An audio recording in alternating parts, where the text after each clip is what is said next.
കഴിഞ്ഞ കുറച്ച് ദിവസങ്ങളായി പ്രക്ഷോഭങ്ങൾക്ക് നടുവിലാണ് നേപ്പാൾ. സർക്കാരിന്റെ കാര്യക്ഷമതയില്ലായ്മയ്ക്കെതിരെയാണ് ജൻസികൾ തെരുവിലിറങ്ങി പ്രതിഷേധിക്കുന്നത്. ജൻസി പ്രക്ഷോഭത്തെ തുടർന്ന് പ്രധാനമന്ത്രി രാജിവെച്ചൊഴിയേണ്ട സ്ഥിതി വരെ വന്നു. സർക്കാർ കെട്ടിടങ്ങൾ, രാഷ്ട്രീയ നേതാക്കളുടെ വസതികൾ, ഹോട്ടലുകൾ തുടങ്ങിയ ഇടങ്ങളെല്ലാം പ്രതിഷേധക്കാർ തീയിട്ടു. നേപ്പാൾ പാർലമെന്റും ജൻസി വിഭാഗം തീയിട്ട് നശിപ്പിച്ചു. യുവാക്കൾ തെരുവിലിറങ്ങേണ്ടി വന്നതിന് പ്രധാന കാരണം സാമ്പത്തിക അസമത്വം തന്നെയാണ്. സാധാരണക്കാരായ നേപ്പാളിലെ ജനങ്ങൾ തൊഴിലില്ലായ്മയിലും ദാരിദ്ര്യത്തിലും നട്ടം തിരിയുമ്പോൾ രാഷ്ട്രീയ നേതാക്കളുടെ കുട്ടികൾ ഉയർന്ന ജീവിത രീതി പിന്തുടരുകയായിരുന്നു. രാഷ്ട്രീയ നേതാക്കളുടെ കുട്ടികളെ നെപ്പോ കിഡ്സ് എന്നാണ് ജൻസി വിശേഷിപ്പിക്കുന്നത്. ആഡംബര കാറുകൾ, ഡിസൈനർ ഹാൻഡ് ബാഗുകൾ എന്നിവ നെപ്പോ കിഡ്സ് സോഷ്യൽ മീഡിയയിൽ പ്രദർശിപ്പിക്കുന്നത് ജനരോഷം വർദ്ധിപ്പിച്ചു.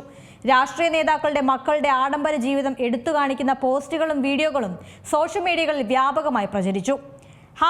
#പൊളിറ്റീഷ്യൻസ് നെപ്പോ ബേബി നേപ്പാൾ, #നെപ്പോ ബേബീസ് തുടങ്ങിയ ഹാഷ്ടാഗുകൾ വൈറലായി. ആഡംബര കാറുകൾ, വില കൂടിയ ഡിസൈനർ വസ്ത്രങ്ങൾ, എക്സ്ക്ലൂസീവ് അവധിക്കാല യാത്രകൾ, അങ്ങനെ പോകുന്നു ഹാഷ്ടാഗുകളിൽ നിറഞ്ഞ പോസ്റ്റുകൾ. സാധാരണക്കാരായ ജനങ്ങളുടെ ജീവിത പ്രതിസന്ധികൾ തുറന്നുകാട്ടുന്ന ചിത്രങ്ങൾ നൽകിയുള്ള താരതമ്യവും നെപ്പോ കിഡ്സ് നടത്തി. മുൻ ആരോഗ്യമന്ത്രിയുടെ മകളും മുൻ മിസ് നേപ്പാളായിരുന്ന ശൃംഗാല ഖതിവാഡ പുറത്തുവിട്ട വിദേശയാത്രകളും ആഡംബര ജീവിതവും കാണിക്കുന്ന വീഡിയോകൾ സോഷ്യൽ മീഡിയയിൽ വൈറലായി. നെപ്പോ കിഡ് വിഭാഗത്തിന്റെ പ്രതീകമായി അവരെ പ്രതിഷേധക്കാർ കണക്കാക്കി. അത്തരത്തിൽ മുൻ പ്രധാനമന്ത്രിയുടെ മക്കളുടെ വീഡിയോകളും സോഷ്യൽ മീഡിയകളിൽ നിറഞ്ഞു. ഇതെല്ലാം യുവാക്കൾക്കിടയിൽ ദോഷമുണ്ടാകാൻ കാരണമായി. ട്രാൻസ്പെറൻസി ഇന്റർനാഷണൽ കണക്ക് പ്രകാരം ഏഷ്യയിലെ ഏറ്റവും അഴിമതി നിറഞ്ഞ രാജ്യങ്ങളിലൊന്നാണ് നേപ്പാൾ. പോഖ്ര ഇന്റർനാഷണൽ എയർപോർട്ടിന്റെ നിർമ്മാണത്തിനിടെ നേതാക്കൾ $71 ദശലക്ഷം തട്ടിയെടുത്തതായി കണ്ടെത്തിയിരുന്നു. ഭൂട്ടാനിൽ നിന്ന് കുടിയിറക്കപ്പെട്ടവർക്കായുള്ള അഭയാർത്ഥി ക്വാട്ട വിറ്റതിന് രാഷ്ട്രീയക്കാർക്കെതിരെ രാജ്യത്ത് കേസെടുത്തതാണ്.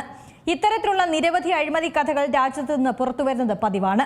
ഇതൊന്നും നാടിന്റെ പുരോഗതിക്ക് ഉപയോഗിക്കുന്നില്ലെന്നും നേതാക്കളുടെ മക്കൾക്ക് ആഡംബര ജീവിതം നയിക്കാനുള്ളതാണെന്നും വിമർശനമുയരുന്നുണ്ട്. ഇതിന് പിന്നാലെയാണ് തെരുവിലിറങ്ങിയുള്ള ജൻസി പ്രതിഷേധം. ഏറ്റവും പുതിയ വാർത്തകളും വിശേഷങ്ങളും വിരൽ തുമ്പിലറിയാൻ സീ മലയാളം ന്യൂസ് എല്ലാ ഡിജിറ്റൽ പ്ലാറ്റ്ഫോമുകളിലും ലഭ്യം.